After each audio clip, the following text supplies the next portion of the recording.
হিজড়া মানে যারা third gender, transgender, ওদেরকে বলে হিজড়া। জিজ্ঞেস করতেছে আপনি কখন বুঝছেন যে আপনি হিজড়া? সেটা 7-8 বছর থেকে, তখন থেকে আমি বুঝতে পারলাম যে আসলে আমি হয়তো আল্লাহ তাআলা আমাকে বানাইছে একরকম, কিন্তু আমি মনে প্রাণে অন্য একরকম। আমি আমার বয়স যখন 12 থেকে 13 বছর বয়স, তখন আমি আপনার এই সম্প্রদায়ের লোকেদের সাথে উঠা বসা করি। একটা মনের ভিতর ভয়ও ছিল যে আল্লাহ তাআলা আমাকে এই শুধু কিরকম পাঠালো, নাকি আমার মতো আরো অনেকে আছে, ঠিক আছে, একটা ভয়ও ছিল। কাউকে প্রকাশ করতাম কি, আমি তো আমার জন্ম হয়েছে একটা ছেলে রূপে, কিন্তু আমার সব কিছুই মেয়েদের মতো ভাল লাগে, মেয়েদের মতো খেলতে ভাল লাগে, মেয়েদের পোশাক পরতে ভাল লাগে।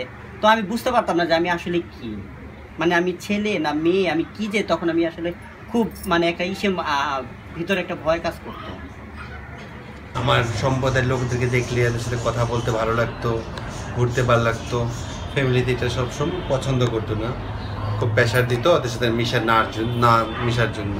বাবা মার খুব প্রেশারের কারণে আমার ওদের কাছে ভালো লাগে না, ওদেরকে খুঁজতাম, ওদের সাথে মিশতে যেতাম, ওদের সাথে মিশা হতো, গল্প করা হতো, ঘোরা হতো, নিজে নাচ করতাম ওদের সাথে, এই হেলে ডুলে চলে যেত সময়টা।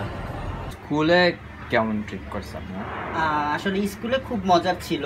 স্কুলে না আমি আর কি আমার সাথে বসার জন্য ছেলেরা খুব পাগল থাকতো। আমি একটা মেয়ের পাশে যা বসছি, মেয়েটা আমাকে বলছে, না তুই আমার পাশে বসবি কেন, তুই ছেলেদের পাশে যা। আবার ছেলেদের পাশে যখন বসতেছি, ছেলেরা বলছে এই হাফ প্লেট তুই মেয়েদের কাছে যা। তো ওই ফাঁকা যে একটু সময় ছিল 5 মিনিট বা 10 মিনিট, ওই সময়টা আমার সাথে খুব শয়তানি করতো। স্যারও ছিল খুব মজার। আমি যদি একদিন পড়া না পারতাম, তখন আমার সামনে নিয়ে দাঁড় করে বলতো কি তুই নাচ আর গান গা। কিন্তু এগুলো আসলে মজার ছিল, তখন মজাই লাগতো। কিন্তু এখন আবার বুঝি না যে ওদের সামনে আমাকে হয়তো হেও করা হইতো বা আমাকে নিয়ে কোনো বৈষম্য হইতো, এরকম আর কি। টিক্স করতেছে, টিক্স করার পর আমি দেখেছি যে টিচারের কাছে কমপ্লেন করলাম, টিচার আমাকে উল্টা আমাকেই টর্চারিং করলো। তা এইভাবে আমাদের বৈষম্যটা মানে লেখাপড়ার ওই জায়গাটা থেকে আমরা ফিরে আসি। এই সম্প্রদায়ের লোকগুলা মানে শিক্ষিত না, শিক্ষিত কম, লেখাপড়া করতে পারি না। তো এখন যে তো রাষ্ট্রীয় স্বীকৃতি আছে, মানে বই পুস্তকের জেন্ডার আইডেন্টিটি যদি হাইলাইট হয়, তো লেখাপড়া করতে কোনো সমস্যা হবে না।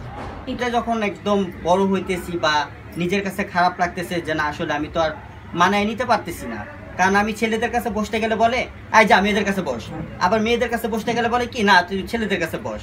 তখন এরকম টানাপোড়েনের মধ্যে দিয়ে আর হয়তো প্রাইমারিটা পাশ করার পরে, প্রাইমারি পাশ করার পরে হাই স্কুলে আর আমার উঠা হয়নি। এরকম হয়েছে যেই টানাপোড়েনের মধ্যে নিজের খুব লজ্জা লাগতো যে আসলে আমি কিভাবে যাব। আপনাদের কাজ নিয়ে বলবেন কেমন টাকা বানান, মানে কেমনে?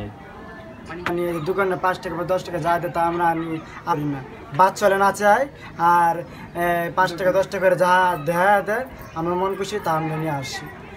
বাবা মার কাছে ফিরে আসলাম, এখানে আসে থেকে আমার আবার সেই রকম সমস্যা, ফ্রেন্ডরা টিক্স করে, প্রস্তাব দেয়, সেক্সের প্রস্তাব দেয়। তারপর আমি ভাবলাম না আমার আসলে এখানে থাকাটা ঠিক হবে না।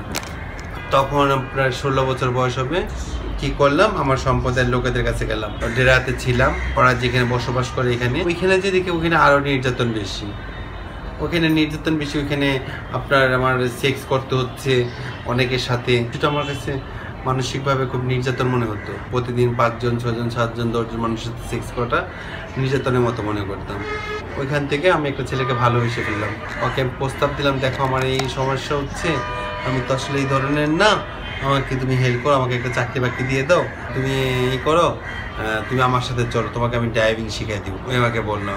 আমি তো ওরই বিশ্বাস করে আসলাম, 10-12 দিন ছিলাম, থাকার পর ওই আমাকে ধোঁকা দিল, বিভিন্ন মানুষের সাথে মিশতেছি হতে। তারপর আমি আবার বাবা মার কাছে আবার আসলাম, আমি তখন একদম প্রফেশনাল সেক্স ওয়ার্কার হয়ে গেলাম। প্রতি দোকান থেকে আমরা 10 টাকা করে নিই, আর ছোট ছোট যদি বাচ্চা হয়, বাচ্চা হলে আনন্দ করি বা কুলে দেয়, আমরা আশীর্বাদ করি, নাচ গান করি। 20 জন 30 জন আছি, সবাই আমরা সমান ভাগ করে নিই। কোনোদিন আমরা 300 টাকা পাই, কোনোদিন 200 টাকা পাই, আর বেশিরভাগ যদি আবার বিকালবেলা যদি আবার টাকা তুলতে যাই 500 টাকা পাই। এই টাকা দিয়ে ঘর ভাড়া দিই, বিলাসিতা করি, সাজি, এটা করি সেটা করি। নিচে পাই 200 টাকা, 300 টাকা, 400 টাকা, উপরে পাই 500 টাকা। এই 500 টাকা পাইলে আমাকে অনেক খুশি, অনেক আনন্দ। বেশ কিছুদিন গেল, তখন বিভিন্ন এনজিওর মাধ্যমে কেয়ার বাংলাদেশের নাম শুনেছেন, ওই কেয়ারের মাধ্যমে মানুষের অধিকার সম্বন্ধে আমার অভিজ্ঞতা হলো। তারপর আমাকে ওরা ওই ট্রেনিংয়ে দেখে আমাকে ওরা মিলন মেলা হয়েছিল আপনার সোনাগাছিতে, সোনাগাছি পতিতা পড়ল সেক্স সরকারের একটা প্রতিষ্ঠান, ওইখানে একটা মিলিমেন মেলাতে আমি ওই দেশে গেলাম। ওইখানে যে দেখলাম মানে প্রতিটা মানুষের অধিকার আছে, অধিকার নিয়ে সবাই কথা বলতেছে, সেক্স ওয়ার্কাররা কথা বলতেছে, লেসবিয়ানরা কথা বলতেছে, গেরা কথা বলতেছে, হিজড়ারা কথা বলতেছে। দেখে আমার একটা হিংসা হলো, আমার দেশে যাই হিসাবে একটা কিছু করব আমাদের সম্পদের লোকের জন্য। তারপর আমরা একটা ছোট্টভাবে আমরা 21 জন মিলে একটা সংগঠন তৈরি করি, বন্ধন। আজকে যে শুক্রবার জুমার নামাজের দিন, আজকে শুক্রবার জুমার নামাজের দিন, আজকে বাংলাদেশের সব মুসলমান সবাই নামাজ পড়তে যাবে, শুক্রবার দিন জুমার নামাজ পড়বে। আমরা কোনোদিন আজকে বাইরে বের হই না, বাসা থেকে বের হই না, আমরা একটু বাসা থাকি, ফ্রেশ ফ্রেশ হয়ে বাসা থেকে কাজ টাজ করি, রান্না বান্না করি, একটু নিজের খাই, হাসাহাসি করি, পারাপারি করি, আবার টিভি দেখি, এইভাবে দিনটা আমার চলতে আসছে। গুরু সিস্টেমটা নিয়ে বলবেন একটু? গুরু সিস্টেমে আমাদের হিজড়া কালচারের একটা আছে যে গুরু শিষ্যর একটা পরম্পরা।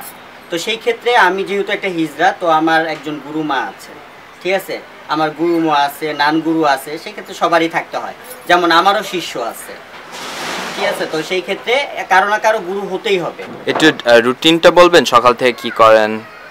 সকালে উঠে প্রথমে তো ঘরের কাজ কাম সেরে তারপর যাই গুরুর বাসায় মোটামুটি যতটুকু কাজ থাকে সেগুলো সারি। তারপরে আমরা 3 জন বা 4 জন মিলে কাজে বের হয়ে যাই, যে কোথাও নতুন বাচ্চা হলে ওইখানে যাই।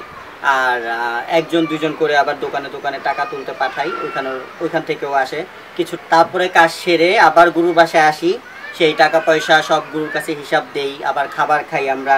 তারপর গুরু ওই কালেকশনের টাকা ভাগ করে আমাদেরকে দেয়া হয়, গুরুর সাথে সময় কাটাই। তারপরে হয়তো যার যার বাসায় আবার সেই বিকেলে চলে আসি বা রাতে আসি। বাসা রেন্ট করা, ওটার ভাড়া নেওয়া, ওটার কি সমস্যা? ওমা, হিজড়াদেরকে দেখলেই তো আগে গেট লাগায় দেয়, বলে কি না তোমাদের হিজড়া করে ভাড়া দেওয়া চলবে না।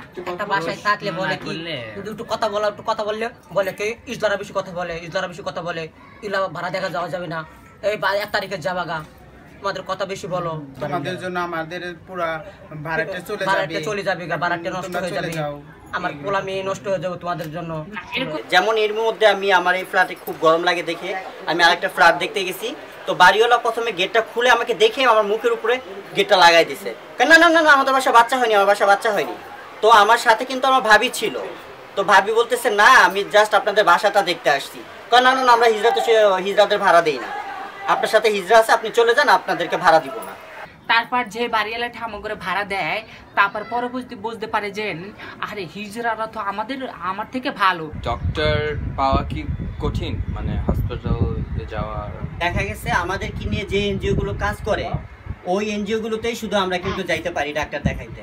আমাদের দেশের ডাক্তাররা কখনো জানে না একটা হিজড়াকে কি ধরনের ট্রিটমেন্ট দেওয়া দরকার, তার কি কি শারীরিক সমস্যা আছে, আর তাকে কোন কাতারে ফেলাবো, এই জিনিসটা ডাক্তারও ভালো কাউন্সিলিংয়ের দরকার। যেহেতু সরকারি হাসপাতালে গেলে ডাক্তাররা খুব হিমশিম খায়, আসলে আমাদেরকে কোন ট্রিটমেন্টটা দিবে, ছেলেদের ট্রিটমেন্টটা দিবে না মেয়েদের ট্রিটমেন্টটা দিবে। আমি জানি না একটা ছেলে যখন চাকরি নিতে চায় বা একটা মেয়ে যখন চাকরি নিতে চায় যে তাদেরকে আসলে কিভাবে মেডিকেল করা হয়, কিন্তু আমাদেরকে যখন মেডিকেল করা হইলো তখন কিন্তু আমাদেরকে বললো যে তোমরা তো আসলে মানে হিজড়া না, তোমরা হলে পুরুষ। তো আমি বলবো যে বাংলাদেশের সরকার হয়তো জানেই না যে বাংলাদেশের হিজড়া আসলে কিভাবে শুরু হয় বা তাদের মন মানসিকতা আসলে কি। একদম পুরো আমাদের কাপড় খুলে তারপরে কিন্তু মেডিকেল টেস্ট করছে, জেন্ডার চেঞ্জ করছি অনেক আগে, অর্গান চেঞ্জ করছি আমি অনেক আগে।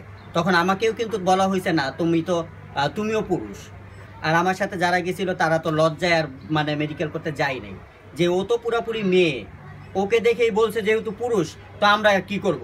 তো আমাদেরকে যদি চাকরি দিতে চায় সরকার, আগে তো বুঝতে হবে যে বাংলাদেশের হিজড়ারা আসলে কি। এখানে ছোটকাল থেকে বড় হয়েছি দেখে হয়তো আমার প্রতি একটা সবার ধারণা আছে বলেই আজকে আমাকে এরকম একটা বাসায় থাকতে দিছে, বা আশেপাশে যারা আছে তারা আমার সাথে কথা বলে। কিন্তু বাইরে দেখা যায় যে এরকম কিন্তু হয় না। দেখা গেছে আমি একটা বাসে উঠলাম, আমি হয়তো একটা মেয়ের পাশে বসতে গেলাম, মেয়েটা আমাকে দেখে কিন্তু উঠে গেল। বা আমি রাস্তা দিয়ে যাচ্ছি, কয়েকটা ছেলে আমাকে টিজ করলো, আমার গায়ে হয়তো একটা পচা টমেটো বা একটা আলু এরকম কিছু আমার গায়ে ফিক্কে মারলো। সোসাইটি কিন্তু আমাকে ওরকম ভালোভাবে দেখে না। আমি এখানে যতই ভালোভাবে থাকি বা আমার আচরণ যতই ভালো দেখাই যে না আমি তো খুব ভালো, কিন্তু সোসাইটি কিন্তু আমাকে দেখে যে না ও তো একটা হিজড়া, সেভাবেই দেখে। সবাইকে ধন্যবাদ দিয়ে আজকে আমাদের এই প্রোগ্রাম আমরা শেষ করব। তো শেষ করব আমাদের জীবনের একটা গান দিয়ে আমরা শেষ করব। জীবন মানে তো যন্ত্রণা, বেঁচে থাকতে বোধহয় শেষ হবে না। জীবন মানে তো যন্ত্রণা, বেঁচে থাকতে বোধহয় শেষ হবে না।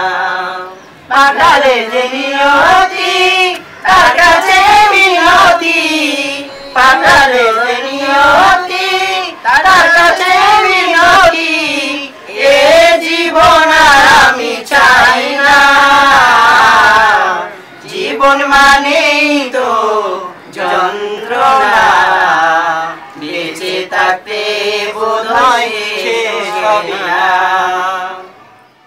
জীবন মানেই তো যন্ত্রণা, বেঁচে থাকতে বোধহয় শেষ হবে না।